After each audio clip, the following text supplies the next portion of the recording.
አንድ ነገር ልነግራችሁ ወይ ደግሞ ላሳውቃችሁ የምፈልገው ነገር በፈሳሽ ሳሙና ላይ የተሰማራችሁ ሰዎች ብዙ ጊዜ ገበያውን እንደምታስቡት የማይደላችሁ ወይ ደግሞ ብዙ ደንበኞች ጋር መድረስ ያቃታችሁ ዋነኛና መሰረታዊ የሆኑ ነገሮችን እነግራችኋለሁ። አንደኛ በጥራቱ ምክንያት፣ ሲቀጥል ደግሞ ግብአቶቹ በሚገባ መልኩ በግራም እየተለካ ፕሮፌሽናሊ ስለማትቀመሙት ወይ ደግሞ ሚክስ ስለማታደርጉት የከስተመሮቻችሁ ልብሳችሁ ፌድ እያደረገ የእጅ ሳሙና እየተሳባችሁ ስለሆነ ነው ገበያ ውስጥ የማትገቡት። ስለዚህ ይህንን በቆንጆ እዚህ ጋር በምታዩት መልኩ ወፍራም ጥራት ያለው አድርጋችሁ ብትሰሩት ደግሞ ብዙ ሰዎች ጋር መድረስ ትችላላችሁ ማለት ነው። በጣም ታተርፉበታላችሁ።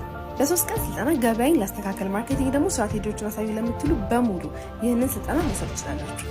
በተጨማሪም በሳሙናና በጽዳት ላይ የተሰማራችሁ ሰዎች ደግሞ በኮስሞቲክስ ማለትም በቅባት፣ በቫዝሊን፣ በግሊሰሪን፣ በሻምፖ፣ በኮንዲሽነር ፕሮፌሽናሊ በሆኑ ባለሙያዎች ትሬኒንግ እየሰጠን ስለምንገኝ አሁኑኑ መታችሁ መመዝገብ ትችላላችሁ። መታችሁ ሰልጥኑ። በተመጣጣኝ ዋጋ ያገኛሉ። ባለ እስኪደውሉ ይሄ ቪዲዮ ላይ ኮፒ ሊንክ ሼር አድርጎ ኮሜንት ላይ ገብቶ 10 ነው ጻፈ ለ10 ባለሙያዎች ደግሞ የ50 ብር ካርድ ይሸለማል ማለት ነው።